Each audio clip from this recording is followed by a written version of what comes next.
cookie terrorist अमदी mob सिंगना मैतेगी मथक्ता लान हौरक्तुना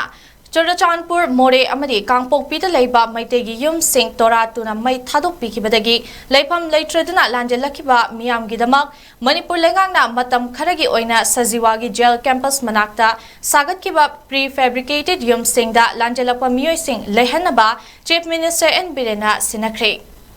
𝐭𝐸 asi Manipur Police Housing Corporation Limited na scheme for providing temporary shelter to displaced families for 33,000 shelter units ke makhada sakhibani thauramadu da lengak na paikhatpa tongan ba scheme singi makhada fi sana pakon chakthong gas na chingba polam singsu yenthoki matam kharagi laifam 𝐭𝐸 nabagi thauramda Minister Singh MLA Singh Chief Secretary amadi lenga ki maruiba officials kayasu saruk yakhi thauramadu wangangbra Chief Minister Biren Hai Prime Minister Modi ki meeting makhada amadi Union Home Minister Amit Shah ge akanba pautak matung inna ahanba phase ki oina saba loshilaklaba imung chambrina leinaba prefabricated 𝐭𝐸 asi ngasi miyamda khusinabani थोकलिबा इरांग असि लेफनबा अमदी मयुम मकै थुगाइबिख्रबा सिंगि लाइफम लोइनना आंगांग सिंगि school college कानबा लेंगाक असिना कन होटनरे इरांग असि हेक हौरकपदगी ngasi फावबा minister MLA Singh पुन्ना हप्ता अमदा नुमित निनी मिफम फमदुना अमदी monitor तौदुना लाखली थोकिबा थौदोक असि थोखनिंगदबा थौदोकनी अदुबु मी फत्तबा यावरकनु यादे मरम सुंगचा चादबा मवोंगदा करीमतसु तौद्रिबा कोर्टगी चे अमखक पिरकपा अमदी याई यादे हाइबगी लेंगाकना पाउखुमसु पीद्रिबा अदुदा तौरखिबने मरालेबसिंग ईश्वरना चेराक पीगनी अचुंबा खंगलखिगने थोकलिबा थौदोक असि करिगिनो हाइबा हौजिक फावबा पाउखुम फंगद्रि मसि ईश्वरना वायनसनु चिंग अमदी तमदलेरिबा लांजद्रबा मिचम मियाम अमा वारिबा असि अमुक हन्ना खुंदा लेता हनबा यानबा खोंथांग इहान हानबा ओइना लौखटकनी मतम खरगी ओइना लेननबा मियामगिदमक प्री फैब्रिकेटेड यूम तोंगान बा मफम नेपालदा सेमगत सागतपगी थबक लौखटली क्वाक्तादा इमुंग चहुम कुन लैबा याबा सेमगतली सजीवादा इमुंग चामरी लेनबा सेमले सवोंगबुंगदा इमुंग चनी याइथिबी लोकोलदा इमुंग चामरी अदुगा कांगपोकपीदसु प्री फैब्रिकेटेड 𝐭𝐸 सानबा मफम अनि येंगली मफम अमदी ग्राउंड लेवलिंग लोइरे अदुगा अमना मफम येंगली मसीदा इमुंग चाट्रेट लेनबा थौरांग तौरी अमदी चुरचानपुरदा इमुंग चनिपान लेनबा सेमनबा थौरांग तौरी हाइखे प्रीफेब्रिकेटेड 𝐭𝐸 सानबा अपुनबा सेनफम लुपा क्रोर चामा निफुमापनि मसिगी मनुंगदा अहानबगी ओइना क्रोर चामा सुबना अमा होम मिनिस्टर अमित शाहगी खुथांगदा थादोक्रे अदुगा चेंगचाकिदमक मेट्रिक टन कुंट्रा थादोक्तुना हौजिक चेंगचाक अवात अपा लेतनबा होटनरे हौजिक इरांग थोकबा मफम लेसिलक्ट्रे अयाम्बा सिक्योरिटी फंक्शन निंथिना तौरे मफम मतम नाइदना अटैक तौरक्लंबा अदु हौजिक खरा मखैदे फरकपगी ममी तारे हाइखि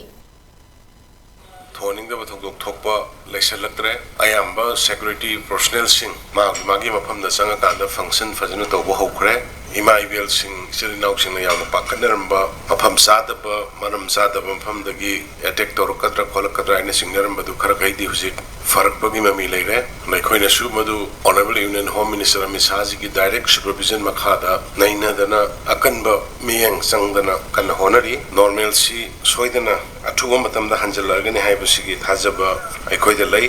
मसी पुनमंग ngamiबसी मणिपुर की लेबिरिबा प्रजा मयाम रोइनेमा इबेल सिंग civil society clubs organisation search की लीडर्स सिंग लेबिरिबा मयाम सिगी अपुनबा इफर्ट की अखोइ शांति थुना हंजलपनेना लवी